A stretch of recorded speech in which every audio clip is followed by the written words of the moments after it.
चलो स्टूडेंट्स, तो ગયા લેક્ચરમાં સમજો E3, હવે આપણે E6 કરીએ સેક્શન E વિભાગ E માં ચોલા હવે આપણું કામ એ છે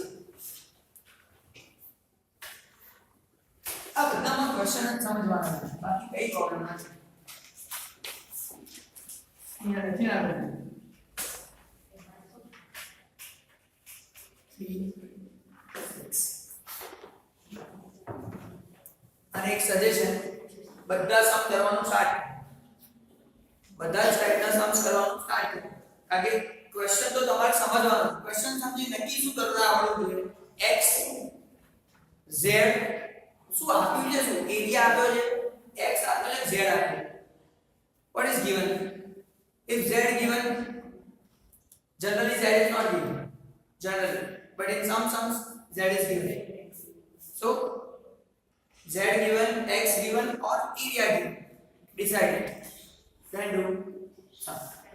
So again we are doing sum number 6. Rana, sorry. No, Sakshi.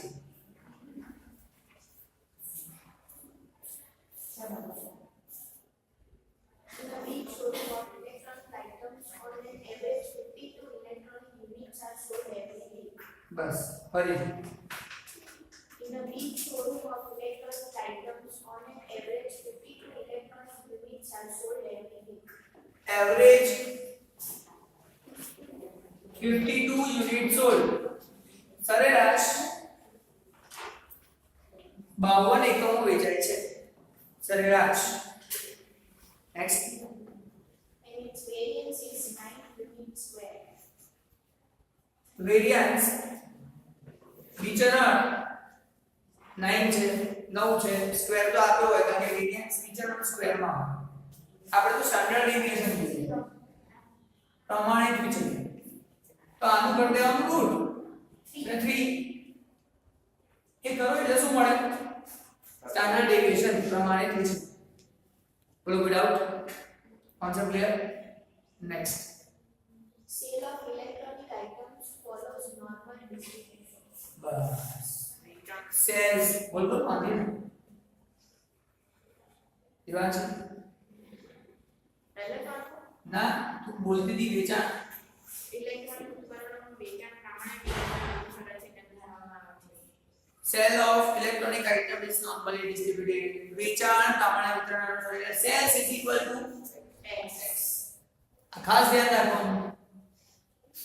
અને સમથી બી ખબર પડી જાય સર એવરેજ કોની તો કે સેલ્સ, સ્ટાન્ડર્ડ ડેવિએશન કોનું તો કે સેલ્સ, વેરિયન્સ કોનું તો કે સેલ્સ, બધું સેલ્સ નું લાગી ને તો sales is normal distribution solve થાય. પણ એક્ઝામ માં ક્યાંથી ખબર પડે, એક્ઝામ માં તો એને લખવું પડે ઇટ્સ નોર્મલી ડિસ્ટ્રીબ્યુટેડ પ્રમાણે વિતરણ અનુસાર. જેવું ના લખે આ સમ આ ચેપ્ટર નો જે કેવી રીતે ખબર પડે, કારણ કે આવું તો બીજા બધામાં ખબર પડે છે. એટલે આ સેન્ટેન્સ થી ખબર પડે નોર્મલી ડિસ્ટ્રીબ્યુટેડ પ્રમાણે વિતરણ અનુસાર છે એટલે આ આવું છે. કોઈ ડાઉટ ખબર પડી? સારું, તો આ આપણું બધું ક્લિયર થઈ શકે છે. હવે સમ સ્ટાર્ટ થાય છે. હવે જે સ્ટાર્ટ થાય છે ને એ આવું ગડબડ જે નોર્મલ છે બધું આપણે ચલો આમાં થોડું અલગ છે. 5 The probability that the sale of electronic items during the week out of 52 week is from x1 unit to 61 unit is 0.61. x1 to 61 is 0.1574. 1574. Next. Estimate the value of x1. Estimate the value of x1. We need to find x1. x1 to 61 area is given. We need to find x1. Gujarat. 50 અઠવાડિયામાંથી કોઈ એક અઠવાડિયા દરમિયાન ઉપકરણનું વેચાણ x1 એકમ અને 61 એકમની વચ્ચે થયું હોય તો તેની સંભાવના 0.1574 છે. તો x1 ની કિંમત અંદાજો x1 less than equal to x less than equal to 61, its probability એની સંભાવના 0.1574 છે. તો x1 ની કિંમત શોધો. આવું આપણને કહે છે. ક્વેશ્ચનમાં કોને ખબર ના પડી કે આગળ હું નહીં વંચાવું નહીં કામ બે વાંચી દઈએ પછી. નેક્સ્ટ વાંચો. Also estimate the number of weeks during which the sale of electronic item is more than 55 units. તેમજ કેટલા અઠવાડિયા દરમિયાન ઉપકરણોનું વેચાણ 55 યુનિટથી વધુ થશે તેનો અંદાજ લગાવો. Probability x more than 55 is equal to blank. So 55 થી વધારે સેલ્સ હોવું જોઈએ એવું આપણે શોધવાનું. કોઈ ડાઉટ હતા? Next question. જો ક્વેશ્ચન જ સમજવાનો છે. હવે આવું હોય તો આપણે જ્ઞાન જોઈએ સમજીએ ધ્યાનથી. પાછું અરજ કરો. આજનો છેલ્લો સવાલ એક જ કરવાનો મજાથી આરામથી કઈ ઉતારો બરાબર.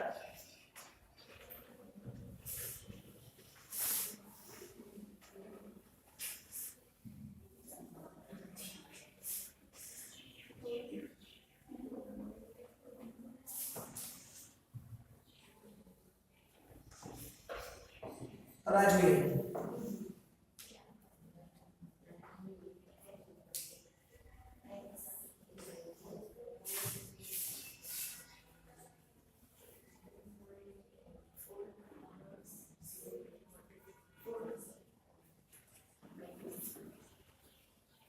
હવે સ્ટુડન્ટ્સ આપણી એક વાત તો ફિક્સ x થી કશું મળે આપણે શું જોઈએ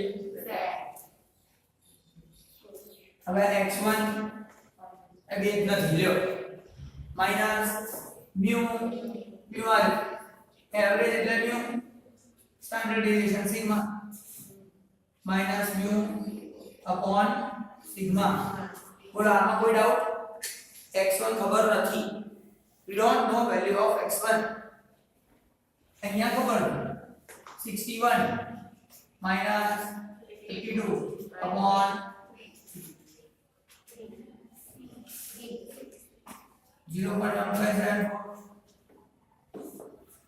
And okay. So generally we are finding value of z and then area. Now area answer is already given. જવાબ તો આપેલો જ છે. આનો આન્સર નહીં મળે. x1 52/3 less than equal to z less than equal to આનો તો મળે ને 3.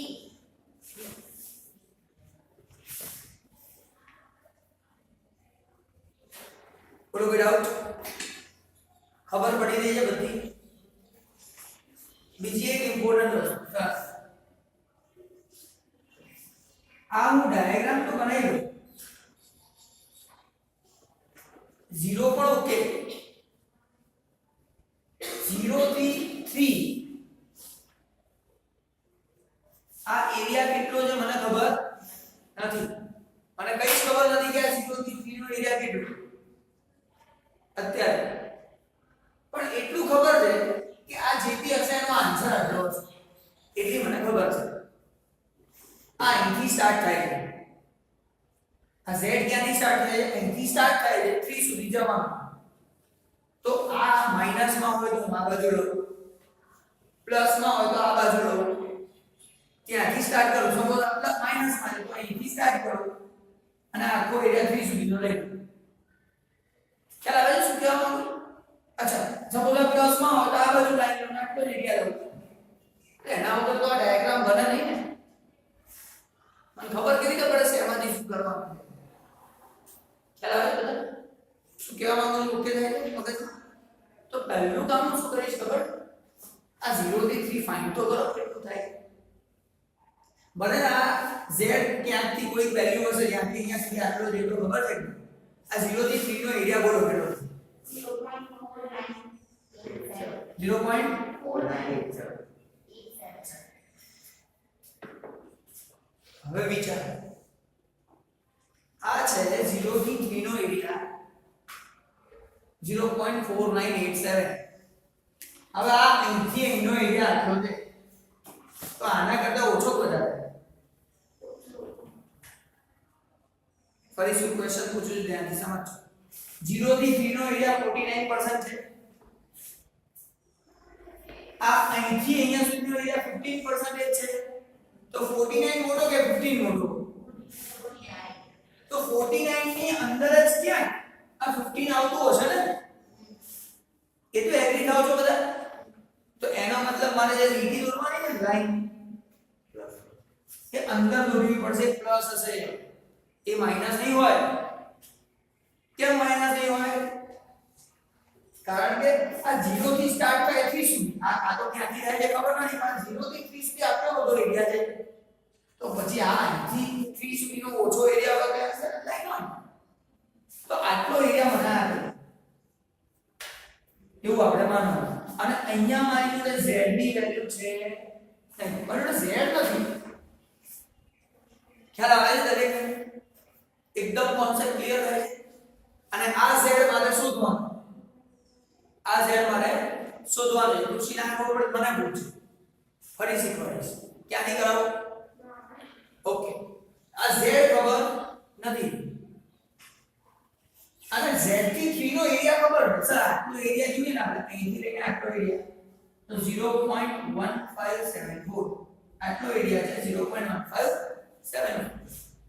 આ આખો એરિયા છે 0.023 નો 0.498. હવે આ આટલો નાનો બ્લેન્ક એરિયા મારે જોઈએ. કેમ જોઈએ છે? કારણ કે આ એરિયા મળે તો હું z શોધી શકું. બેક કેલ્ક્યુલેશન કરીને અત્યાર સુધીમાં z હતું તો 0 to z મળતું. હવે z નથી તો 0 to z નો એરિયા મળી જાય તો આ મળી જાય. તો આ જે બાકીનો એરિયા છે આ કેટલો છે? 34. આમાંથી આ માઈનસ કરી દે. સર આખા એરિયામાંથી આટલો માઈનસ કરી દે આ મળી જાય 0.341. હવે તમારા z ટેબલ ની અંદર એને શીખવાડ કરવાના. એને શીખવાડ દે આ 0.3413 ક્યાં છે?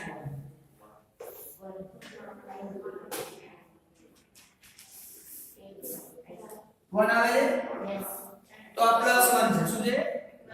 સર કેમ પ્લસ 1? 0 ની આ બાજુ છે એટલે. જો 0 ની આ સાઈડ લાઈન ડ્રો કરી હોત તો માઈનસ 1 હોત. બોલો કોઈ ડાઉટ છે? ખબર પડી? કેમ એરિયા જોયું? એરિયા એટલે અંદર કેમ જોયું? કારણ કે સર એરિયા આપ્યો છે. z શોધવાનું છે. હવે z બની ગયો 1. એનો મતલબ સર આ જે આન્સર છે ને આપણો આનો આન્સર કેટલો? 1. z મળી ગયો.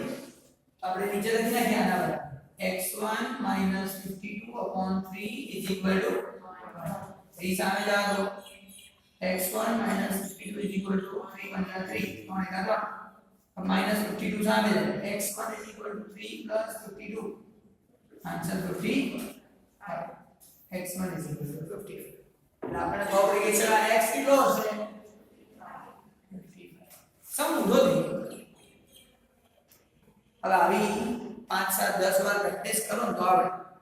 બાકી ગેરંટી આપું ના ખબર. કોઈ ડાઉટ? 100% ક્લિયર? તો મારો એક સેમ્પલ છે ક્વેશ્ચન નંબર 1. આ તો ઈઝી છે ને. આમાં ક્યાં મહેનત કરવાની? બધું મળી ગયું. મ્યુ જે સિગ્મા જે બધું છે એ બાજુમાં કરી દઉં છું. x greater than equal to 55. હવે x થી કશું ના મળે, z થી મળે. z greater than equal to 55 minus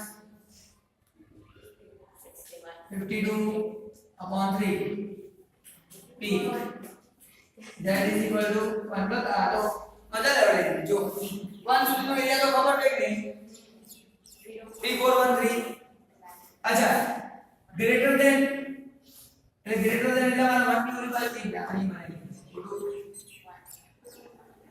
0 to 1 આટલો એરિયા મને ખબર છે. પણ મારે જોઈએ છે એનાથી ઉપર એટલે 1 ની ઉપર એટલે આ છે ઇન્ફાઇનાઇટ સુધી. 1 પછીનો એરિયા જોઈએ 1 to infinite. તો મને તો આટલો એરિયા મળે. હવે જે આ સમ કરે ને એના આખું ચેપ્ટર કવર થઈ જાય. આજનો લેક્ચર માં અહીંયા જગ્યા ઓછી પડે. દૂર સાઈડમાં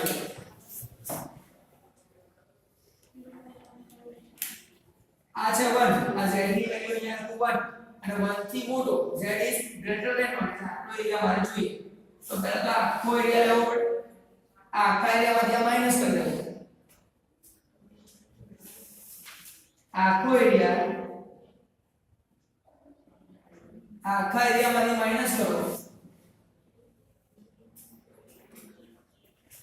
આ 0 to 1 નો એરિયા આખા એરિયામાંથી આટલો એરિયા કાઢી નાખીએ એટલે પાછળનો એરિયા મળી ગયો આખા એરિયામાંથી આટલો એરિયા કાઢી નાખીએ એટલે માઈનસ લખી આ આખો એરિયા છે 0.5 છે અને આટલો એરિયા છે 0.3413 માઈનસ કઈ ને બોલો 1587 આ મારો આન્સર કહેવાય એટલે ઉપર લખવું હોય તો 0 to infinity z less than equal to less minus 0 to 1 z 0 to 1 less than equal to આમાંથી આ માઈનસ કર્યું એટલે આન્સર આ બધું જોઈને ખબર પડી જાય કે રીતે લખવું આખું છે એમાંથી જોઈએ જ આટલો જ તો આખામાંથી આ કાઢ નાખ આખામાંથી આટલું કાઢ નાખ એટલે આ પાછળનો આન્સર મળી હવે આજના બે લેક્ચર એટલે કે જે રેકોર્ડિંગ છે આ બંને ભેગા થાય ને એટલે તમને લોકોને આખું ચેપ્ટર રિકવર થઈ જાય આ રિવાઇઝ થઈ ગયું આખું ચેપ્ટર અને એ પણ ડિટેલ્સ વાળું એટલે કેવી રીતે તમે વિચારો પહેલા મેં તમને સિમ્પલ સમ કરાવ્યા x ખાલી z જુઓ પછી x ની વેલ્યુ હોય z ફાઇન્ડ કરો પછી જુઓ પછી બેક કેલ્ક્યુલેશન ઊંધું જોવા વાળું હવે આની અંદર સમ કરાયા બે થાય સેક્શન E માં સમ નંબર 3 અને 6 તો સમ નંબર 3 ની અંદર જે હતું બધું ગડબડ પ્લસ કરો હતું સેક્શન 6 અરે સેક્શન E માં 6 નંબર છે આમાં તમે આગળ વાળું જોયું આમાં બેક કેલ્ક્યુલેશન પણ આવી ઊંધું એરિયા આવ્યો z જોઈ લો આની અંદર માઈનસ કરવાનું બી ખબર પડી ગઈ કે માઈનસ કરીને પણ આન્સર આવી શકે કેવી રીતે લખવાનું કેવી રીતે બધી વસ્તુ ખબર બરાબર તો જો તમારે જ્યારે રિવાઇઝ કરવું હોય બેઝિક વસ્તુઓને બધી તો આ બે સમ કરી લેવાના section section E sum number 3 અને 6 અને આનું રેકોર્ડિંગ છે પછી બીજા બધા કરવા બેસવાનું જો બહુ સમય થઈ ગયા બહુ ટાઈમ થઈ ગયા કે આપણે ભૂલી ગયા છે તો એટલે થોડું યાદ હોય અને ભૂલી ગયા હોય થોડું તો આ જુઓ આખું ભૂલી ગયા તો બધા લેક્ચર જોવા ઠીક છે બાકી તો અહીંયા હું લેક્ચરને સ્ટોપ કરું નેક્સ્ટ લેક્ચરમાં છે ને આવા સમ નહીં કરો યાદ રાખજો એકદમ અટકે સમજુદા છે બરાબર જેમાં તમને લોકોને ડેન્સિટી ફંક્શન ઘટકો વિધેય આપે છે એવા વાળા સંસ્કાર છે અને એની સાથે સાથે ઘણું બધું અલગ અલગ ટાઈપનું છે એ શીખવાનું છે બરાબર એટલે ચેપ્ટર પૂરું થાય જો નેક્સ્ટ લેક્ચરમાં આવતીકાલે જ્યારે આપણે લેક્ચર લઈશું ને એમાં હું આ ચેપ્ટર પૂરો કરવાના ટાર્ગેટ સાથે રહીશ પણ પૂરું ત્યારે રહેશે જ્યારે તમે કોઈ જ ડિફિકલ્ટી નહીં લાવો જો તમે ડિફિકલ્ટીઝ લઈને આવશો તો આપણે પૂરું નહીં થાય આપણે એ જ કરીશું ડિફિકલ્ટીઝ બરાબર